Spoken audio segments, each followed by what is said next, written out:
ሁሌም ከቴክኖሎጂ ጋር የሚራመደው ብርሃን ባንክ ዛሬም አዲስ መላ ይዞ መጥቷል። በኢትዮጵያ ዘመናዊ የትምህርት ቤት ክፍያ ስርዓትን በማስጀመር የመጀመሪያው ባንክ ብርሃን ባንክ ነው። ከአንድ ሺህ በላይ የኢትዮጵያን ትምህርት ቤቶችን የክፍያ ስርዓት ያቀለለውና ያዘመነው ብርሃን ስኩል ፔይ አሁን ደግሞ በአዲስ አማራጭ ከቴሌ ብር ጋር በመቀናጀት የብዙዎችን ህይወት እያቀለለ ይገኛል። መላውን ይቀላቀሉ። ለልጆ የትምህርት ቤት ክፍያ መክፈል ቢያስፈልጎ የኮሌጅና የዩኒቨርሲቲ ክፍያ ቢኖርቦ ክፍያውን ከብርሃን ስኩል ፔይ ዲጂታል የክፍያ አማራጮች በተጨማሪ በቴሌብር መተግበሪያ መክፈል ይችላሉ። ብርሃን ስኩል ፔይ ከቴሌብር ጋር ተቀናጅቷል። ለብዙዎች ረፍት ሆኗል። እነሆ በረከት ከረፍቱና ከዘመናዊነቱ ጋር ይቀላቀሉ። ብርሃን ባንክ እንደ ስማችን ብርሃን ነው ስራችን። ተመልሰናል። አድማጮቻችን አዳይ ፊልም ላይ ትገኛላችሁ። ፉትቦል ካፌ ነው ፕሮግራሙ። ሌላኛውን ጉዳይ እንመልከት። የጂያኒ ኢንፋንቲኖን ጉዳይ እናንሳ። አሁን መንበራቸው የተነቃነቀ ይመስላል። ቀጣዩን ምርጫ እንደሚያሸንፉ ጥርጥር የነበረው አይመስልም አይደል? ከዚህ ከዓለም ዋንጫ መሸጥ እቅዳቸው ጋር ግን ተያይዞ ብዙ ቅሬታዎች ተነስቶባቸዋል። ይህንን ጉዳይ እንመልከት። ያው ትራምፕ የሳቸውን ስራ ለማዳን እየሞከሩ ነው የሚሉ መረጃዎችን እናያለንና እናንሳኝ ጉዳይ። አዎ ልክ ነው። እንግዲህ ለሶስተኛ ጊዜ ነው ስለሳቸው አሁን ስናነሳ በአንድ ሳምንት ጊዜ ውስጥ ትላንትና የነበሩ አዳዲስ እድገቶች አሉ። የሳቸውን ጉዳይ የዓለም ዋንጫ ፕሮፖዛሉን በተመለከተ አይደለም። የዓለም ዋንጫ የመሸጥ እቅዳቸው አሁን ሙሉ ለሙሉ ቀርቷል። ራሳቸውን ባለፈው ክፍፍል ፈጥሯልና ሀሳባችን በእግር ኳስ ውስጥ ገና በደንብ ያላገኘናቸው የኢኮኖሚ ጥቅሞች አሉ። በእኛ ስር ያሉትን ፌዴሬሽኖች የሚጠቅሙ እግር ኳስን ለማሳደግ የሚያግዝ ተጨማሪ ፋይናንስ የሚያስገኝ የኮሜርሻል አማራጭ ነው። ያንን ለማድረግ ነው የሞከርነው። ግን እንዲህ አይነት ክፍፍል የሚፈጥር ከሆነ ፕሮፖዛሉ ሲጀመር ማስፈላጊ አይደለም እና በዛ ከፍተኛ ዲቪዥን ምክንያት ትተነዋል። እንዲህ አይነት ሪያክሽን የጠበቁ አይመስለኝም። በተለይ በዩኤፋ በኩል ተይዞ የነበረው አቋም ግን ከዩኤፋ በተጨማሪም የኮንካካፍም የእስያ እግር ኳስ ፌዴሬሽንም በጣም ጠንካራ አቋም ነው ያዙት። ስለዚህ ጉዳዩ ላይ ሊቀጥሉ ቢፈልጉና ድምጽ ቢሰጥበት ሴፕቴምበር 19 በመጀመሪያ በቀዳሚ እቅዳቸው አያልፍም ነበር። ማይሆን ፕሮፖዛል ነበር። ብዙ ችግሮች ነበሩበት። ያኔ ተወያየ ነው። ትላንትና የነበሩት ሁለት ትልልቅ ሰዎች፣ አንደኛው የፊፋ ሁለተኛ ሰው የሚባሉት ዋና ጸሐፊ ነው ሴክሬታሪ ጀነራል የሚባሉት ማቲያስ ግራፍትስትሮም በፊፋ ኢንሃውስ በኩል ይወጣል። በሌላ ሚዲያ ተናግረው አይደለም፣ ተቃውመውታል ይሄንን ፕሮፖዛል እና አርሰን ቬንገር የፊፋ የእግር ኳስ ልማት የዓለም አቀፍ የእግር ኳስ ልማት ኃላፊ ሄድ ሆነው የሚሰሩት ሰው የቀድሞ የአርሰናል አሰልጣኝ የሳቸው ስቴትመንት አውጥተዋል። በተለይ የአርሰን ቬንገር ጉዳይ በእንግሊዝ ብዙሃን መገናኛዎች አንድ ሳምዲን የሚባል የቴሌግራፍ ጸሐፊ፣ ሌሎችም ሰዎች ግን በጣም ተችተዋቸው ነበር ከጂያኒ ኢንፋንቲኖ ጋር ባላቸው አሶሲዬሽን። ደግሞ የዓለም ዋንጫ ጨዋታዎች ሲደረጉ እንዳየነው በዛ የቪአይፒ ቦክስ ከኢንፋንቲኖ ጀርባ ባለው መቀመጫ ብዙ ጊዜ ይታዩ ነበር ከኢንፋንቲኖ አጠገብ። ግን ይህንን ኃላፊነት ከተረከቡበትም ጊዜ ጀምሮ ያው ከኢንፋንቲኖ ጋር ብዙ ሲሰሩ ቆይተዋል በኃላፊነታቸው ምክንያት። ግን አንዱ ክርክር የነበረው እኔ ምናልባት እሳቸው መከላከል ስለፈለግኩ ሊሆን ይችላል፣ ስለምፈልግ ሊሆን ይችላል፣ አርሰን ቬንገር መከላከል ስለምፈልግ ሊሆን ይችላል። እሱን አድሚት አደርጋለሁ። አላስታውስም። እግር ኳስ በፕሪንሲፕል አንድ ክለብ ያለውን ገንዘብ ብቻ ነው ማውጣት ያለበት፣ ወይም የእግር ኳስ የሞራል ጠበቃ ናቸው ለምሳሌ ተብሎ ሲደነቁ አስተውዬ አላውቅም። ሲተቹበት ነው እንጂ ማስታውሰው ሲደነቁበት አላስታውስም። የሚይዟቸውን መርህ ተኮር የሆኑ አቋሞች የእሳቸው መመቻ ነው የነበሩት። ይሄ የቀረበት ነው። በቃ ቢሊዮን አፍስሰህ ለምን ዋንጫ የሚሰራ ቡድን አትገዛም የሚል ክርክር ነው ማቀው ነው። በሌሎችም ተጫዋቾች በሚያጎለበቱበትም ሁኔታ ወጣት ተኮር በሆነ ዝውውራቸውን በሌሎች በሚጫወቱበትም መንገድ እሳቸው ራይት ዌይ ነው ብሎ የሚያምኑበት የሆነ መንገድ አለ እና ያን ለሞራል እንደመቆም አድርገው የእንግሊዝ እግር ኳስ የሞራል ህሊና ናቸው ተብሎ ተደንቆ ብዙ ሲጠቀስ አልሰማው። በጣም አልፎ አልፎ ካልሆነ በስተቀር በአብዛኛው በተለይ ከመልቀቃቸው በፊት በነበረው በጠቅላላው 10 ዓመት ግን በከፋ ሁኔታ ደግሞ በመጨረሻዎቹ 4-5 ዓመታት በእንግሊዝ ሚዲያ በነዛ ስፔሲፊክ አቋሞቻቸው ምክንያት ሲመቱ ነበር ማቃቸው። ከዛ ሲጻፍ ሰሞኑን ካደን የሞራል ህሊና ነው ብለን ያመንበት ሰው እንዲህ በሚሆንበት ጊዜ እሱ የሚሰራበት ፊፋ እና የእሱ የቅርብ አለቃ የሆነው ሰው እንዲህ ሲነቅዝ ዝም አለ እና ካደን የሞራል ጠበቃ ነው ብለን የምናምንበት ሰው ነው። አያምኑም ነበር የሞራል ጠበቃ ነው ብለን አላየሁም ቢያንስ። ምክንያቱም ከየትኛውም ግለሰብ በላይ ፉትቦል ውስጥ ካለ ግለሰብ በላይ በደንብ የተከታተልኩት ግለሰብ ኦልሞስት የተጻፈውን ነገር ሁሉ ያነበብኩበት ግለሰብ አለ። ስለዚህ ስለ ቬንገር ስናገር የምናገረውን አውቃለሁ ስፔሻሊ እና ትችት ነበር ብዙ፣ በተለይ በብሪቲሽ ፕሬስ። በሌላ ፕሬስ ብዙ አላየሁ፣ በብሪቲሽ ፕሬስ በኩል ግን በጣም ኃይለኛ ትችት ነበር። ትላንትና ከማቲያስ ግራፍትስትሮም ከፊፋ ሴክሬታሪ ጄኔራል ጋር በተመሳሳይ የቬንገር ስቴትመንት ወጣ እና መጀመሪያ ሰሞኑን ስሜ ሲጠቀስ ሰማሁ። ይህንን ጉዳይ በተመለከተ መጀመሪያ ስራዬን ልንገራችሁ፣ እኔ የእግር ኳስ የልማት ኃላፊ ነኝ። ከፊፋ የኮሜርሻል ጉዳይ ምንም ያገናኝ ነገር የለም። እንደናንተ በሚዲያ ነው የሰማሁት ይሄ ጉዳይ ሲወራ። ቶሎ መሰረዙም ለእግር ኳሱ ጽዳት፣ ለኢንቴግሪቲው፣ ለታማኒነቱና ለተፈጠረበት አላማ አገልግሎት ሲባል መሆን ነበረበት። አልደግፍም ያንን ግን አላውቅም ጭራሽ።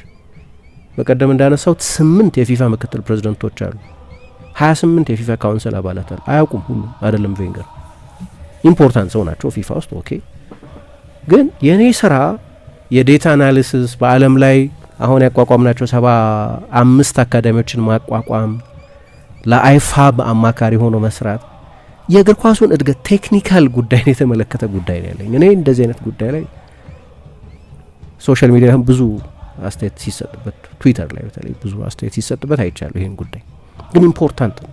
ቬንገር እና ማቲያስ ግራፍትስትሮም ሌሎች ዋና ዋና የሚባሉ የፊፋ ሰዎች ከኚህ ሰው ራሳቸውን ማራቃቸው፣ ሌሎች ሰሞኑን ከኢንፋንቲኖ ራሳቸውን ሲያርቁ የነበሩ ከዚህ ፕሮፖዛል ራሳቸውን ሲያርቁ፣ ሲተቹ፣ ሲኮንኑ መሰረዝ አለበት ሲሉ የነበሩ ሰዎች ነበሩ። ግን ኢምፖርታንት ቀን ነበር ትላንትና ነው። የእነዚህ ሰዎች መናገርም አስፈላጊ ስለነበር በተለይ ደግሞ ቬንገር በእግር ኳስ ውስጥ በኖሩበት ዘመን በታዋቂነታቸው ለ22 ዓመት የአርሰናል አሰልጣኝ ነበሩ፣ ለ7 ዓመት የሞናኮ አሰልጣኝ ነበሩ እና በጉዳዮች ላይ በጣም ጠንካራ ኦፒኒየን በመያዝ የሚታወቁ ሰው ናቸው። ግን በቅርብ ዓመታት ለምሳሌ በቀደም ካርቬስ ሶሌኮል ማን ነው የቀጥሎ የፊፋ ፕሬዝዳንት የሚሆነው? አውትስታንዲንግ ሰው የለም። አሁን የናስር አልኸላይፊ ይባላሉ የፓሪስ ሰን ዠርመን ፕሬዝዳንት። የሀገራቸው መንግስት ድጋፍም ስለሚኖራቸው በቀጥታ ከሀገሪቱ ርዕሰ ብሔርና ርዕሰ መንግስት ጋር ባላቸው በጣም ጥብቅ የሆነ ትስስር ምክንያት እና የፒኤጂ የካታር ፕሮጀክት ነው። ያንን ትልቅ ፕሮጀክት የሚመሩ ብዙ ጊዜ እንዳነሳ ነው ተጽዕኗቸው አድማሰ ሰፊ ስለሆነና ጠንካራ የዩኤፋ ድጋፍም ማግኘት የሚችሉ ሰው በመሆናቸው ምክንያት ፕሮፖዝ ተደርጎ ያውቃል። አርሰን ቬንገር ሳለችው የስካይ ጋዜጠኛ አርሰን ቬንገር ጥሩ እጩ መሆን የሚችሉ ይመስለኛል የፊፋ ፕሬዝዳንት ለመሆን አለና ግን ከኢንፋንቲኖ ጋር በነበራቸው አሶሲዬሽን ምክንያት በመጠኑ ስማቸው ሳይጎድፍ ታርኒሽድ ሳይሆን አልቀርም ሚል ክርክር አቅርቦ ነበር እና የእሳቸው መናገር አሁን አነሰ ዘግይቷል፣ የተናገሩበት ጊዜ ቶሎ መናገር ነበረባቸው እንደዚህ የሚሉ ሰዎች አሉ። ግን እሳቸው ራሳቸው የስራ ስኮፓቸው ምን እንደሆነ እኔ የኦንላይን ትሬኒንግ የመስጠት የወጣቶች ዴቨሎፕመንት የወጣቶች ውድድር በዓለም አቀፍ ደረጃ መገኘት አለበት። በዓለም ላይ ላለ ለእያንዳንዱ ተሰጥኦ እድል መሰጠት አለበት። ምክንያቱም እምባፔ ጃካርታ ቢወለድ ኖሮ እንዲህ አይነት ተጫዋች አይሆንም አሉ። ኢንዶኔዥያ ጃካርታ ውስጥ ቢወለድ ኖሮ ያ የእግር ኳስ ፊዚካል ኢንፍራስትራክቸር የለም፣ ባህሉ ልክ እንደ ፈረንሳይ አይደለም። ስለዚህ ሁሉም ተሰጥኦ እድል ማግኘት አለበት እና እምባፔን የሚያክል ተሰጥኦ እድል ስላገኘ ተሰጥኦን ሾኬዝ ማድረግ ቻለ። አየነው እምባፔ እና የኔ ሀሳብ በዓለም ላይ ያለ እያንዳንዱ ተሰጥኦ እድል ማግኘት አለበት። በህንድም ይሁን በቻይናም ይሁን በኢንዶኔዥያም ይሁን በአፍሪካም ይሁን በሁሉም ሀገራት ያሉ ተጫዋቾች ይሄን ነው የምሰራው እና የዴታ አናሊሲስ ዳታ እንዴት ነው አናላይዝ ምን ኮቺንግ በስቷል። እሳቸው ኦቨር ኮቺንግ የሚሉት ነገር አለ። ስለዚህ ተጫዋቾች የኢንቱዊሽን ተጫዋቾች የግል ፈጠራ እየቀረ ነው ብለው ያምናል። 75 አካዳሚ በአመቱ መጨረሻ በቬንገር የኃላፊነት ዘመን ተቋቁሟል እና በስራ ኃላፊነታቸውም በዛው ባሉበት ጊዜ ብዙ የሚደነቅ አንድ ሌኪፕ አንድ አርቲክል አውጥቶ ነበር ይሄን በተመለከተ አንድ ኢንትረስቲንግ አርቲክል እና ሲመጡ ፊፋ አንደኛው የቬንገር የነበራቸው ስም እንግዲህ እንዳልኩት የብሪቲሽ ፕሬስ ያንን ክሬዲት አልሰጣቸውም። በእኔ አስተሳሰብ በጣም ውጤት ቤዝድ የሆነ አርሰናል በሚጨርስበት ደረጃ ነበር የሚዳኙ ነበር። ኮንቴክስቱም አይታይም ለምን እንደዛ ሆነ የሚለው ብዙ ለአናሊሲስ ክፍት አልነበረም። የሚታወቅ ለማንም መመርመር ለሚፈልግ ፓርቲዛን ላልሆነ ሰው በጣም ግልጽ የሆኑ ምክንያቶች ነበሩት። ግን በአብዛኛው ይሄ ልክ ጠቅላላ ስዕላቸውን ሳይሆን ያንን እያደረጉ የነበሩት ምን ኮምፕሮማይዝ እያደረጉ እንደሆነ ለማየት በጣም ግልጽ ነበር። ግን ብዙ ክሬዲት ሰጣ፣ ብዙ ትችት ነው የነበረው እንደምናውቀው ሚዲያ ላይ። ግን እንትን ነገር ነው ክሬዲት ግን ነበራቸው፣ ንጹህ ስም ነበራቸው። ውጤት ያመጡበት መንገድ ክሊር ነው፣ ንጹህ ነው ስል ለምሳሌ ባንክሮል አልተደረገም አርሰናል፣ ወይ በፎሬን ትልቅ መንግስት አልተያዘም፣ ወይ በጣም ባለጠጋ የሆነ ያለ ገደብ ገንዘብ በሚያወጣ ሰው አልተያዘም። ስለዚህ በአብዛኛው ኦሪጂናል የሆነ ስኬት የበለጠ የአእምሮ የሰው የትጋት ውጤት የሚመስሉ ናቸው አብዛኞቹ። ባንክሮል አልተደረገም። ለመጨረሻ ላይ ሲለቁም በጣም ደው ጊዜ ያለፈበት አሰልጣኝ ነው እንኳን ብለሽ ብታስቢ፣ ግን የቆሸሸ ያደፈ ስም አልነበራቸው እና ኢንፋንቲኖ ሲወስዷቸው ብዙ ገና ወደ ፕሬዝደንትነት ከመጡበት ጊዜ ጀምሮ የነበረ ሼናኒገን የነበረ ጠለፋ የነበረ ብዙ ተንኮል ምናምን አለበት ከጀርባው። ስለዚህ እንደ ቬንገር አይነቶቹን ሰዎች በመውሰድ ለሌጂቲሜሲ ለተቀባይነት ይጠቅሟቸዋል። እንደ አይነት ስም ያላቸው የተከበሩ ሰዎችን ወደ ፊፋ በማምጣት እንጂ ሰውየው ስራ ሊሰሩ አይደለም የመጡት። ጥሩ ደሞዝ ይከፈላቸዋል። የቪአይፒ ቦክስ ውስጥ ይቀመጣሉ። የፊፋ ከፍተኛ ባለሙያ በመሆን የሚገኙ ብዙ ጥቅሞች አሉ። የዛ ጥቅም ተንትን ይሆናሉ የሚል ነበር። ግን አንድ ሰው አንዴ ዓለም ላይ ሲዞሩ ነው የሚኖሩታል። በቃ ፕሌን ላይ ነው አብዛኛው በየሀገሩ። ምክንያቱም 211 ሀገር ውስጥ ሁለት ተወካዮች አሏቸው የፊፋ አባል ሀገራት የሆኑ ሁሌ ኦንላይን ስብሰባ ላይ ናቸው። ስታያቸውም የምትከታተያቸው ከሆነ እንደዛ አይነት ካልሆነ ግን ዙሪክ ቢሮ ይመጣሉ። አለቅ ቢሮ መጥተው ነው የሚወስና ዴዲኬሽናቸው በጣም ያስገርመን ነበር። ቢሮ መጀመሪያ የሚመጣው መጨረሻ ላይ የሚወጣውም ሰው እሱ ነው የነበረው እና ስለዚህ የሚገርም አይነት እንትን ነበራቸው። በሳምንት 10 ጨዋታ ያሉ እና ብዙዎቹ የጁኒየር ጨዋታዎች ናቸው ይላሉ። የቬንገር መናገር አስፈላጊ ነበር ከኢንፋንቲኖ ጋር ራሳቸው። አሁን ምንድነው ነጥቡ? ዞሮ ስለ ቬንገር አነሳው። ግን አላቸው ይባል የነበረው ድጋፍ አሁን በዛው በራሳቸው ሰዎች እየታጣ ያለ መሆኑ እና ምን ያህል በድብቅ እንደተደረገ ነገሩ ሁሉ አላቅም ነበር ይላሉ የፊፋ ሴክሬታሪ ጀነራል። የፊፋ የግሎባል ፉትቦል ዴቨሎፕመንት ቺፍ አርሰን ቬንገር አላቅም ነበር ይላሉ። ሌሎች ብዙ ሰዎች እኔ ከሚዲያ ነው የሰማሁት ይላሉ። ባለፈው እንዳነሳ ነው ይሄ ፊፋ ማለት አሁን በኢንፋንቲኖ ዘመን ኢንፋንቲኖ ማለት ነው ፊፋ ማለት የሁለቱን ስም ያለዋወጥሽ መጠቀም ትችላለሽ። ፍጹም የሚገርም አውቶክራሲ የነበረበት መሆኑን ታያለሽ። የዓለም ዋንጫው ላይ በተለይ ደግሞ ከአሜሪካ መንግስት ጋር ይልቁን ከዶናልድ ትራምፕ ጋር ያላቸው ግንኙነት ብዙ ችግር እየፈጠረባቸው የቆየው። ይሄኛው ፕሮፖዛልም አንደኛው ችግር ግልጽ አልነበረም ሂደቱ። ድንገት በሚዲያ ሊያውም ታይምስ መረጃውን አሾልኮ ካወጣው በኋላ ነው ድንጋጤ ህቡእነቱ ነው አንዱ ችግሩ የነበረው እና ምንም አይነት ለምሳሌ ጄፒ ሞርጋን እንዴት ተመረጠ፣ ለምን የኩሽነር ቤተሰብ ተመረጠ ከትራምፕ ጋር፣ በቃ የትራምፕ ቤተሰብ የትራምፕ ኤክስቴንድድ ክላን የሚባል ለምን ተመረጠ የሚታወቅ ነገር የለም።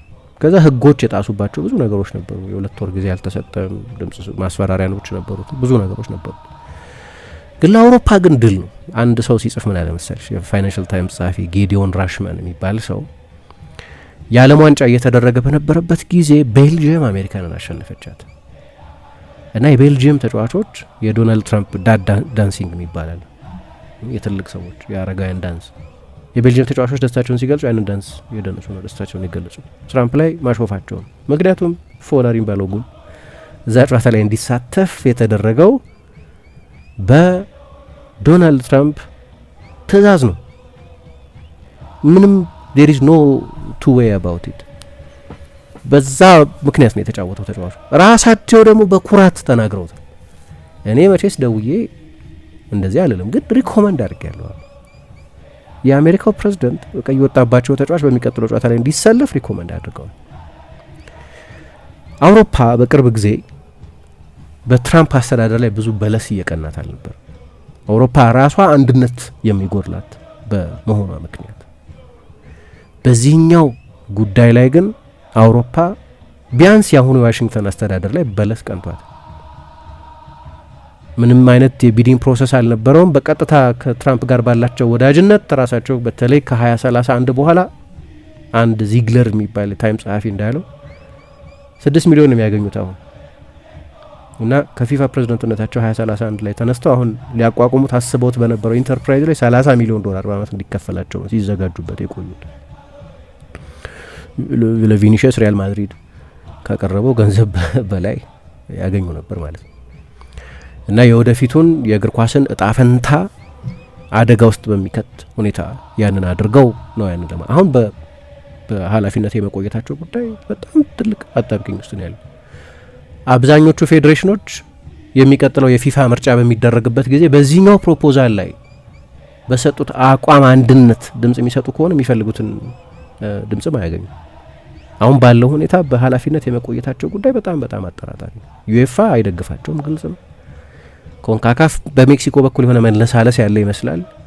ስለዚህ ከኮንፌዴሬሽኖች ውስጥ አንዳንድ ፌዴሬሽኖች ሌላ አይነት አቋም ሊያንጸባርቁ ይችላሉ። ስለዚህ ሁሉም ፌዴሬሽኖች ተመሳሳይ ዩናኒሚቲ ላይኖራቸው ይችላል። ግን አንዳንድ የሚታዩት ምልክቶች ግን የዛሬ 10 ቀን ቀጥሎ አንኮንቴስትድ ያለ ተፎካካሪ በጭብጨባ ብቻ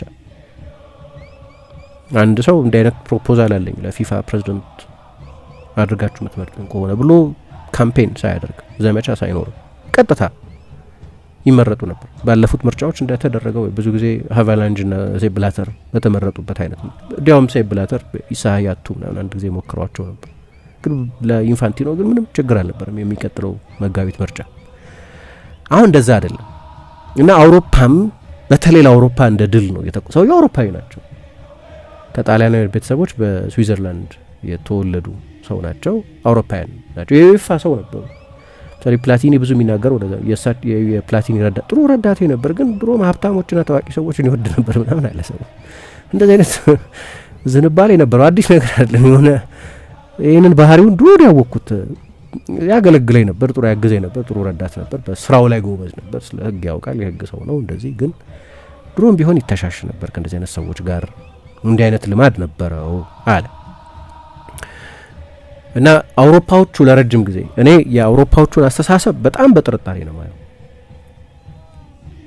በአውሮፓ እንዳልሆነ ሰው ማለት የአውሮፓ ኢንትረስት የአውሮፓ ኢንትረስት ነው።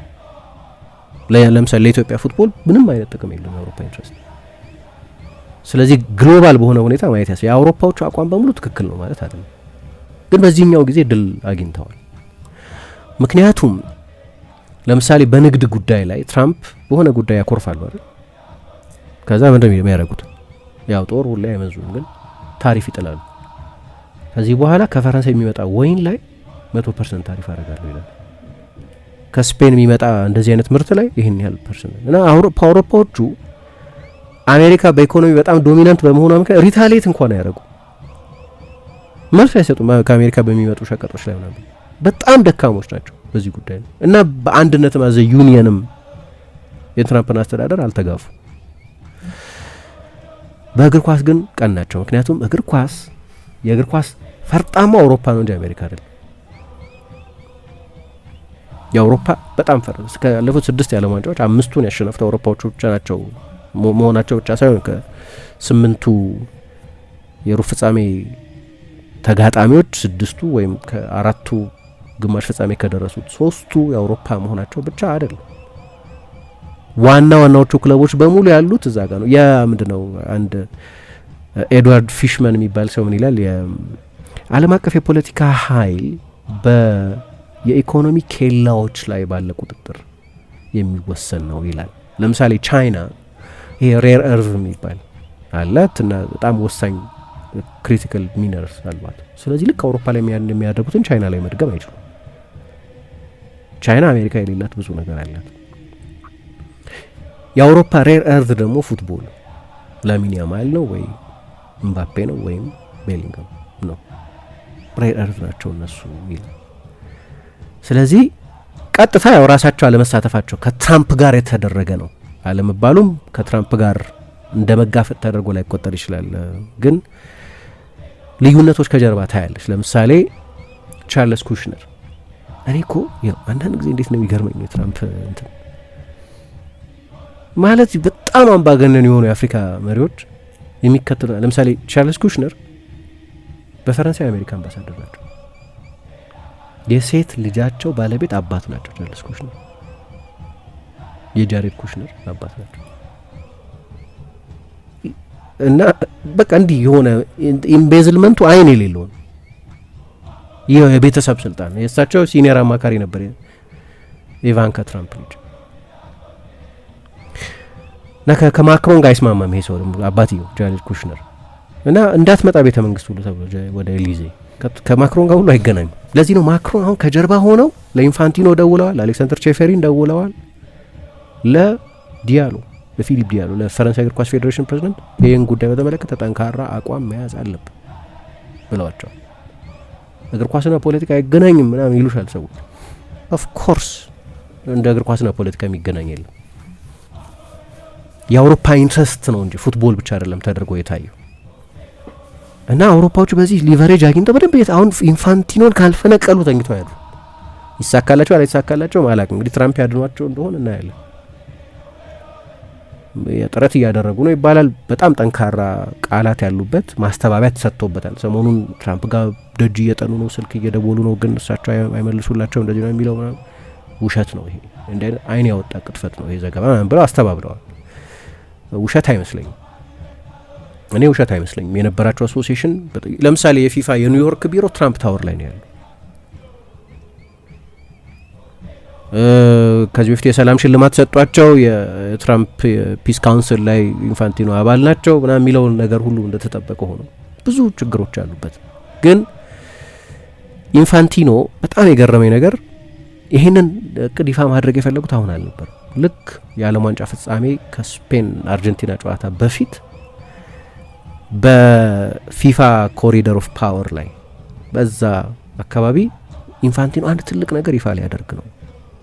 ምን እንደሆነ አናውቅም፣ ግን የሆነ አናውንስመንት አለ ተብሎ ይወራ ነበር ይላል ፋይናንሻል ታይምስ።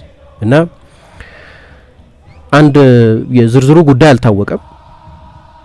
በኋላ ግን ያው ስለዚህ ካምፓኒ ነው ለካ ይፋ የዓለም ዋንጫው ከማለቁ በፊት ዋዜማው ላይ ነበር ሊወራ ነበር። ብዙ አዳዲስ ቢሊዮን ዶላር የሚያመጣ ነው እንግዲህ ትራይቭ ካፒታል የሚባለው ሰው ዋናው ማለት ተቋም ብዙ ጊዜ ኤአይ ላይ ያተኮረ ቴክ ላይ ያተኮረ ምናምን ትልቅ ካምፓኒ ነው። በቅርብ ጊዜ ስፖርቶች ላይ ኢንቨስት ማድረግ የጀመረ አይነት ነው እና ዋናው ቺፍ ኢንቨስተር የተባለው ትራይቭ ካፒታል እና ጆሹዋ ኩሽነር ነው። ጆሹዋ ኩሽነር በቃ ብዙ ጊዜ እንዳነሳው የጃሬድ ኩሽነር ወንድም ነው። ጃሬድ ኩሽነር የኢቫንካ ትራምፕ ባለቤት ነው። ኢቫንካ ትራምፕ የዶናልድ ትራምፕ ልጅ ነች። እና በኋላ ይፋ ከመደረጉ በፊት ቆይ ሆልድ አለ ጃሬድ ኩሽነር አሉ ጆሹዋ ኩሽነር ሊድ ኢንቨስተር የተባለው ሰው። ምክንያቱም ይሄ ማቴሪያል ተጨማሪ ጊዜ ይፈልጋል፣ ተጨማሪ ስራዎች ያስፈልጉታል። አሁን ቶሎ ባናፈነዳው ጥሩ ነው። አሁን በኋላ የተሰጠውን ምላሽ በኦቶክራቲክ ኔቸራቸው ምክንያት በቃ ለማገነንነት ዝንባሌ አዝማሚያ ምናምን ተጠናውቷቸው ስለነበር አልገባቸው መሰለኝ። ያለ ምንም ችግር የሚያልፍ ነበር መሰለኝ መሰላቸው። ምናልባት ኩሽነር ገብቶታል። ይሄ ነገር ግን ትንሽ ጊዜ አንዳንድ ያልጨረስናቸው ጉዳዮች አሉ፣ እነሱን ምንጨርስ ከዛ ከዓለም ዋንጫው በኋላ ይፋ እናደርገዋለን ያላቸው እሱ ነው እንጂ እሳቸው የዓለም ዋንጫው ሳያልቅ ነበር ሊያደርጉ የነበሩት። እንግዲህ አሁን ባለፈው አርብ አባንድን ያደረጉት ሀሳብ ማለት ነው። ገብቶት ነበር ግን እሱ እንዲህ አይነት ባክላሽ እንደሚኖረው። ከዛ መጀመሪያው ጠንካራ አቋም የተያዘው ከዩኤፋ በኩል የስብሰባ ከመደረጉም በፊት የመጀመሪያዎቹ ሁለት የዩኤፋ መግለጫዎችም ዩኤፋ በጣም ጠንካራ አቋም ሊይዝ እንደሚችል፣ ምክንያቱም ያለ ዩኤፋ የዓለም ዋንጫ የለም አይኖርም። ቅድም ያነሳሁት አይነት ጠንካራ ከ23 ያሸነፉ ናቸው። ካለፉት 6-5 ያሸነፉት ናቸው። ሁሉም ትልልቅ ክለቦች አውሮፓ ውስጥ ነው ያሉት። ሁሉም ትልልቅ ተጫዋቾች አሁን አውሮፓ ውስጥ ነው የሚጫወቱት። ማለት የመጨረሻ ፔሮል ላይ ለመሆን ፈልገው ከአውሮፓ ውጭ ከሚጫወቱት በጣም ትልልቅ ተጫዋቾች በስተቀር ከሮናልዶና ሜሲ ምናምን በስተቀር አብዛኞቹ ትልልቅ ተጫዋቾች አውሮፓ ውስጥ ነው። በቃ አውሮፓ ነው የፉትቦል ማዕከል አሁን ስለዚህ አይታሰብም የአውሮፓ ሀገራት የሌሉበት የፊፋ ውድድር የዓለም ዋንጫ ብቻ ሳይሆን ሌሎቹም ውድድሮች የሴቶቹንም ውድድሮች የወጣቶቹንም ውድድሮች ብዙ ዶሚኔት ያደርጋሉ። ግን ረጅም ጊዜ የቆየ ጉዳይ ነው እና አስገራሚው ነገር ሀሳቡ ራሱ የመጣው ከኢንፋንቲኖ አይደለም ከጆሹዋ ኩሽነር ነው። ከነሱ ጋር እንዴት አይነት መጠጋጋት እንዳላቸው ያሳያል። አንድ ሰው ግሬግ ማፌይ የሚባሉ ለኢንፋንቲኖም ለትራምፕ ቤተሰብ ቅርብ የሚባሉ ሰው አንድ ቃለ ምልልስ ላይ ሲናገሩ በፊት የሊበርቲ ሚዲያ የሚባል የቀድሞ የፎርሙላ 1 ባለቤት የነበሩ ሰው ናቸው። እና አንድ ቀን ኩሽነር መጣና አናገረኝ። ከፊፋ ጋር የሆነ ነገር ለመስራት እናስባለን እና ከኤፍ1 ያንተ ልምድ አንዳንድ ነገር በለኝ እስቲ፣ ብዙ ገንዘብ የሚገኝበት አቬኒው እንደሆነ ይታየኛል እና ደግሞ እኛ አሁን የቴክኖሎጂ ሴክተር ላይ ያለን ቢሆንም ግን በቅርብ ጊዜ ወደ ስፖርት መምጣት እንፈልጋለን። ከዛ በዛ ሰሞን ደግሞ ምንድነው የቤዝቦል ቡድን ገዝተው ነበር። ሳን ፍራንሲስኮ ጃይንትስ የሚባል የቤዝቦል ቡድን ውስጥ ስቴክ ወስደው ነበር እና በእግር ኳስ ደግሞ ይሄ በጣም ትልቅ አብዮት ሆኖ ሳያውቅ የቀረ ነገር አይደለም። ስቴክ የመሸጥ ጉዳይ ለምሳሌ ላሊጋ የሲቪሲ ፕሮጀክት የሚባል አለ። ተወሰኑ ፐርሰንት ሸጦታል። ፍሬንች የፈረንሳይ ሊግ ሸጦታል። ከአውሮፓ ክለቦች እንደ ሪያል ማድሪድ እና ባርሰሎና አይነት ክለቦች ካልሆኑ በስተቀር አብዛኞቹ በባለጠጋ ሀብታሞች የተሸጡ ናቸው እና ጀርመን ያው 50 ሲደመር አንዱ በደጋፊዎች ቁጥጥር ስር ያለ ነው። የእንግሊዝ ክለቦችን በሙሉ ብታይ፣ የጣሊያን ክለቦችን በሙሉ ብታይ የመንግስታትና የባለጠጋ ሀብታሞች የቢሊዮነሮች የሚሊዮነሮች ንብረቶች ናቸው። አልተሸጠም ማለት አይደለም፣ ፕራይቬት ሴክተር አልገባበትም ማለት አይደለም። የፊፋ ግን ሌላ ጉዳይ። ፊፋ ግሎባል ስፖርትን ሰርቭ የሚያደርግ እና አብዛኞቹ ሊጎች ደግሞ ለምሳሌ ሴሪያ ማን ነው አልኩኝ ላሊጋ እና ፈረንሳይ ከኮቪድ በኋላ የጌት ቲኬት ከቲኬት ሽያጭ የሚገኝ ገንዘብ ዜሮ ገባ እና የሰርቫይቫል ጉዳይ ሆኖባቸው ነው አንዳንዶቹ ወደ እንደዚህ አይነት ሁኔታ ውስጥ የገቡት። እንዲያውም አስታውሳለሁ የፈረንሳይ ሊግማ ሚዲያ ፕሮ የሚባል አንድ የስፔን ብሮድካስተር ነበር የሊግን የስርጭት መብት የገዛ እና ሚዲያ ፕሮ ከሰረ ወጣ። ስለዚህ የሚያስተላልፍም አልነበርም የፈረንሳይ ሊግ ከስቴዲየም ቲኬት ሽያጭ ብቻ ሳይሆን ከቴሌቪዥንም ገንዘብ ማግኘት አይችሉም ነበር። ስለዚህ የግዴታ በጭንቀት ሰርቫይቭ ለማድረግ ሲባል የተገባበት ነው። አዲስ ነገር አይደለም። ግን እግር ኳስን የመቸብቸብ ፍላጎት በዚህ ብቻ አይደለም የታየ የነበረው በኢንፋንቲኖ በኩል። ለምሳሌ የ3 ደቂቃው የውሃ ረፍት ኢንዲስክሪሚኔትሊ በሁሉም ስቴዲየም በ104ቱም ጨዋታዎች ነበር የተደረገው። አሁን አከራካሪ የነበረው ለዚህ ነው። ምንድነው የውሃ ረፍት ያስፈለገበት ዋናው ምክንያት? የአየሩ ሁኔታ በጣም አስቸጋሪ ስለሆነ ተጫዋቾች ሃይድሬት ማድረግ አለባቸው ነው አይደል? በሁሉም ጨዋታ ላይ የተደረገና ወዲያው የመጀመሪያው ጨዋታ ላይ ማስታወቂያ መታየት ጀመረ። በጣም ብዙ ገንዘብ የተገኘበት። አሁን የእግር ኳሱን ኤሰንስ ራሱ በቃ አሳልፎ መስጠት ነው። ተቀየረ እኮ የ4 ኳርተር ጨዋታ ሆነ እንዲያውም እያልን አልነበረ? የ2 አጋማሽ ጨዋታ መሆኑ ቀርቶ ከዛ ደግሞ የፊፋ ስታቹ ላይ ምን አለ? የአንድ ጨዋታ የረፍት ጊዜ ከቁጥጥር ውጪ በሆነ ሌላ የተፈጥሮ ይሁን ሰው ሰራሽ ምክንያት ካልሆነ በስተቀር ከ15 ደቂቃ በላይ ማለፍ የለበትም። የዓለም ዋንጫ ፍጻሜ መጀመሪያ የፊፋን ስታቹስ የሚጥስ የሀፍ ታይም ሾው ነው ነበር። በቃ ስፖርቱን ኮመርሻላይዝ የማድረግ ፍላጎት ነበር። የቪአይፒ ወደ ሜዳው ቀረብ ያለው መቀመጫ $1 ሚሊዮን ነበር ይሸጥ ነበር። $1 ሚሊዮን ነበር ይሸጥ። እንደዛም ሆኖ የኢንፋንቲኖ የቅርብ ሰዎችም ጆሹዋ ኩሽነር ምናምን እግር ኳስ አንደር ኮመርሻላይዝ ተደርጓል። የሰጣቸው ምልክት ምንድነው?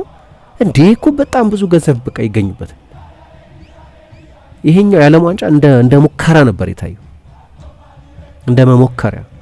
ከዛ ቀጥሎ ያለውን ደረጃ የመያዝ እና የፕራይቬት መኒ የሚባለው የግል ኢንቨስትመንት ወደ ሊጉ የማስገባት ከሌሎቹ የተለየ ነው።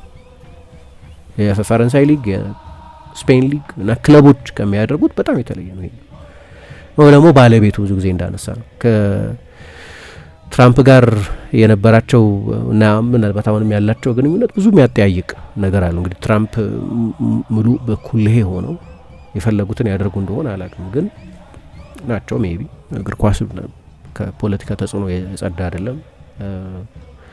ግን ለምሳሌ አንድ ቅድም የጠቀስኩት ማርቲን ዚግለር የሚባለው የታይምስ ጸሐፊ ምን ይላል? ከቀናት በፊት ባወጣ ከ3-4 ቀን በፊት ባወጣ አንድ አርቲክል ላይ ባለፈው ህዳር ይላል ክርስቲያኖ ሮናልዶ በዋይት ሀውስ በነበረ አንድ ትልቅ የዋይት ሀውስ የእራት ግብዣ ላይ ተገኘ እና ባለቤቱ ነበረች። በኋላ ራሱ የኢንስታግራም ፎቶ ፖስት ሲያደርግ ኤሎን መስክ አሁን እንደገና ተመልሶ ደህና ሆኗል መሰለኝ የማጋ ዋና ሰው ነው፣ የዓለም ቁጥር 1 ቢሊዮነር ነው። ሃዋርድ ሉትኒክ የዩኤስ የንግድ ሚኒስቴር የሆኑት ሰው፣ የትራምፕ የኤአይ ቺፍ ዴቪድ ሳክስ ነበሩ። በጣም ትልልቅ ሰዎች ባሉበት ነው የተጋበዘው። ያኔ እዛ የአየርላንድ ጨዋታ ላይ 3 ጨዋታ ቅጣት ተጥሎበት ነበር ሮናልዶ እና 3 ጨዋታ ቅጣት ደግሞ በቫዮለንት ኮንዳክት በሚል ቅጣት ተጥሎበታል። ሮናልዶ ከነገሩ ጋር የሚያገናኘው ነገር የለም። ሮናልዶ ቱል ነው፣ ልክ ሜሲን ባለፈው የዓለም ዋንጫ ላይ ቱል እንዳደረጉት ማለት ነው። ከዛ ለቪዚቢሊቲ ለኮሜርሻል ትልቁ ስታር ነው። ታስታውሽ እንደሆነ ያለፈው አመት የዓለም የክለቦች ዋንጫ ከመደረጉ በፊት ሮናልዶን አልናስር በዓለም የክለቦች ዋንጫ ስለማይሳተፍ ለአንድ በዓለም የክለቦች ዋንጫ ላይ ለሚሳተፍ ክለብ ለማሻሻጥ ሲሞክሩ ነበር። ለሪቨር ፕሌት፣ ለቦካ ጁኒየርስ ለምን ይባል ነበር እንግዲህ ታስታውሽ እንደሆነ።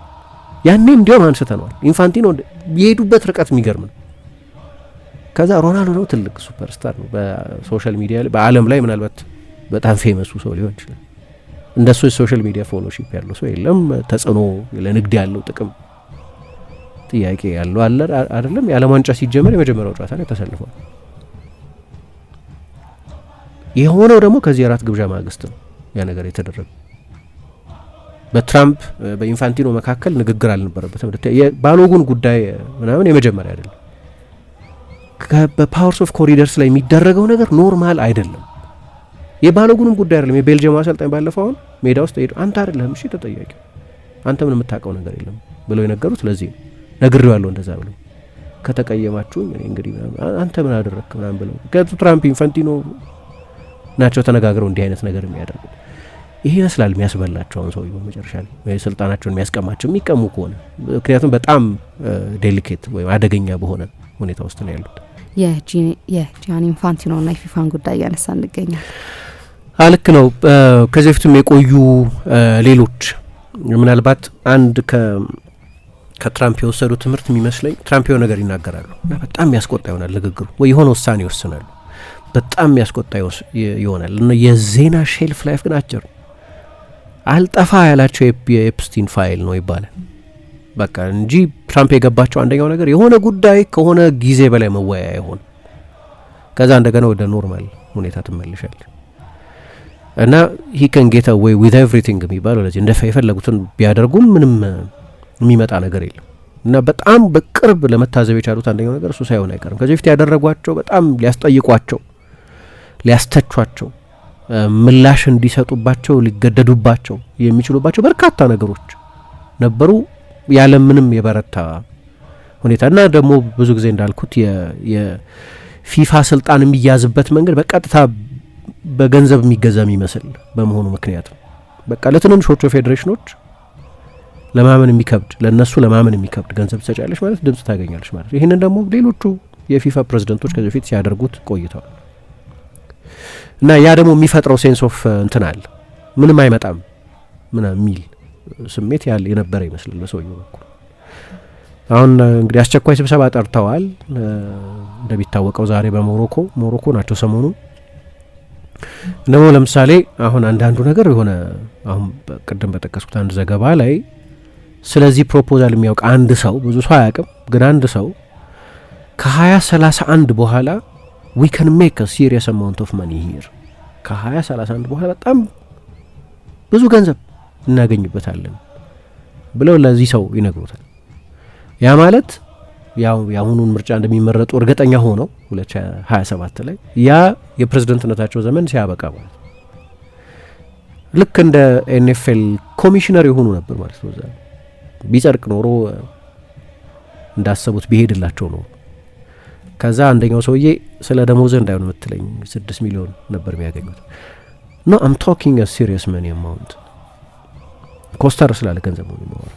በኋላ የሚሉት እስከ 30 ሚሊዮን ዶላር ድረስ አገኛለሁ።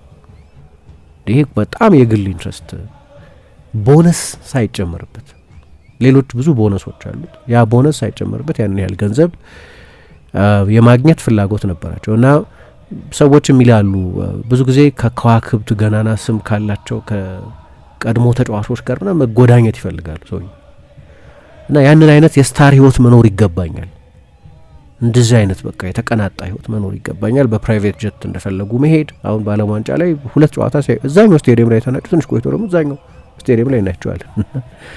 በፕራይቬት ጀት የፈለጉት ቦታ ላይ ይሄዳሉ ምናምን። ይሄ ሁሌ እንዲሆንላቸው ነገር የሚፈልጉት ሰውየው ይባላል። እና በአብዛኛው ደግሞ በተለይ ለትራምፕ የነበራቸው መገዛት የሚያስገርም ነው። የዓለም ዋንጫው አክቹዋል ትሮፊው እኮ ዋይት ሀውስ ነው የነበረው ለረጅም ጊዜ ማመን ይችላል። የዓለም ዋንጫው መጨረሻ ላይ ስፔኖቹ የወሰዱት የዓለም ዋንጫ ሬፕሊካውን ነው የሚወስዱት። ሬፕሊካው ለእያንዳንዱ ተጫዋች ይሰጣል። አዎ፣ ግን ዋናው አክቹዋል ትሮፊው ኦቫል ኦፊስ ውስጥ ነው የነበረው፣ የትራምፕ ቴብል የነበረው። አሁን ይሄ ትክክል ነው ሊባል አይችልም። የሆነ ጊዜ መግለጫ ሲሰጡ ከትራምፕ ታወር ሆኖ መግለጫ ምናምን ይሰጣል። ለመጨረሻ ላይ ፊፋ ኢንፋንቲኖ ሆኖ ነበር፣ ወይ ኢንፋንቲኖ ፊፋን ሆኖ ነበር። ወደ እንደዛ አይነት እንደፈለጉ የሚያዙበት እንጂ ዲሞክራሲያዊ ሂደት የሚያልፍ አይመስልም። ለደግሞ ሰውየው ይወዳሉ እንደዚህ አይነት ስለ ሰዎቹ ያለን አስተሳሰብ የተለያየ ሊሆን ይችላል። ግን ስትሮንግ ሜን የሚባሉ መሪዎችም ዩዌሪ ሙሴቪኒ ወይ ኢልሃም አሊየቭ የአዘርባይጃኑ ፕሬዚደንት ወይ የህንዱ ናሬንድራ ሞዲ ወይ የአርጀንቲናው ሃቪየር ሚሌ ወይ ሩሲያው ቭላዲሚር ፑቲን፣ ፖል ካጋሜ አይነት ከእንደዚህ አይነት ሰዎች ጋር በጣም የቅርብ ጓደኛ የመሆን ቴንደንሲም አላቸው።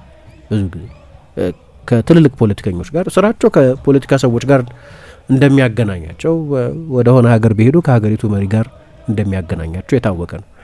ግን ይሄኛው ኖርማል ያልሆኑ ነገሮች አሉ። ለምሳሌ ይሄኛው አሁን የወደቀው ፕሮፖዛላቸው አለ አይደል? ያ ፕሮፖዛላቸው ቢሳካ ኖሮ ትራንዛክሽኖቹ በሙሉ የሚፈጸሙት በክሪፕቶ ከረንሲ ነበር የሚሆነው ተብሏል። ለምሳሌ እና ይህንን የሚያሳልጠው ደግሞ ሊበርቲ ፋይናንሻል የሚባል አንድ ተቋም ነው። ወርልድ ሊበርቲ ፋይናንሻል የሚባል አንድ ዮሲማር የሚባል የኖርዌይ ኢንቨስቲጌቲቭ ዌብሳይት አለ። በጣም የሚገርሙ ኢንቨስቲጌሽኖች ኢንቨስቲጌት የሚያደርግ ነው። እና ይሄ ወርልድ ሊበርቲ ፋይናንሻል የሚባለው የክሪፕቶ ከረንሲ ተቋም እስከ ቅርብ ጊዜ ድረስ በትራምፕ ቤተሰብ ኦን ይደረግ የነበረ ነው። ቅርብ ጊዜ 75%ቱን ሸጠውታል። ግን እስከ ቅርብ ጊዜ ድረስ በትራምፕ ቤተሰብ ስር የነበረ ነው። እንትኑ ልክ አይደለም፣ ርቀቱ የሄዱበት ርቀት ልክ አይደለም። አንዳንድ በተከተሏቸው ነገሮችም ዴሞክራቶቹ ደስተኞች አይደሉም። ስለዚህ የዴሞክራቲክ ፓርቲ ኮንግረስማን የሆኑት ጄሚ ራስኪን የሚባሉት ኢንፐርሰን ግሪሊንግ የሚባለው ይጠሩሽና ግሪል ትደረግ ለምንድነው ይሄን ያረከው ለምንድነው ያፋጠጡሻልና ቅርብ ጊዜ እንግዲህ ቀርባሉ የአሜሪካ ኮንግረስ ላይ። በተለይ ደግሞ ከትራምፕ እንደገና መመረጥ በኋላ ስላላቸው ግን ወደ ኋላ ከሄድሽ ግን እንዴት ነው መጀመሪያውኑ ፕሬዚደንት የሆኑት ምናምን ብለሽ ስትፈልጊ ደግሞ ብዙ የሚገርሙ ነገሮች ታገኝበታለች። ዶናልድ ትራምፕ የሪፐብሊካን ፓርቲ ተወካይ ለመሆን የምርጫ ካምፔን ላይ በነበሩበት ጊዜ ነው እሳቸው ያኔ ወደ አሜሪካ የሄዱት እና ያኔ በአሜሪካ እግር ኳስ ፌዴሬሽን በኩል ሱኒል ጉላቲ የሚባሉ የአሜሪካ እግር ኳስ ፌዴሬሽን ፕሬዚደንት ነው የነበሩት እና አቋማቸው የነበረው ለእስያ እግር ኳስ ፌዴሬሽን ተወካይ ለሆኑት ለሼክ ሳልማን ቢን ኢብራሂም አልካሊፋ ለመስጠት ነበር የነበረው። በኋላ ከዛ ኢንፋንቲኖ ወደ አሜሪካ ካደረጉት ጉዞ በኋላ ለኢንፋንቲኖ ድምጽ እንዲሰጥ ለዩኤፋ ድምጽ እንዲሰጥ ተደረገ። ይቀጥላሉ ወይ? እስከ ቅርብ ጊዜ ድረስ ከዓለም ዋንጫው መጀመር በፊት 3 ኮንፌዴሬሽኖች የእስያ፣ የአፍሪካ እና የደቡብ አሜሪካ እግር ኳስ ኮንፌዴሬሽኖች ለሳቸው ኢንዶርስመንት ሰጥተዋቸው ነበር። ሌሎች ደግሞ ኤምኤስ የሚባሉ ወይም ሜምበር አሶሲዬሽንስ የሚባሉ አባላት የሆኑ በአህጉር ደረጃ ሳይሆን በተናጥል ድጋፍ የሰጧቸው ነበሩ።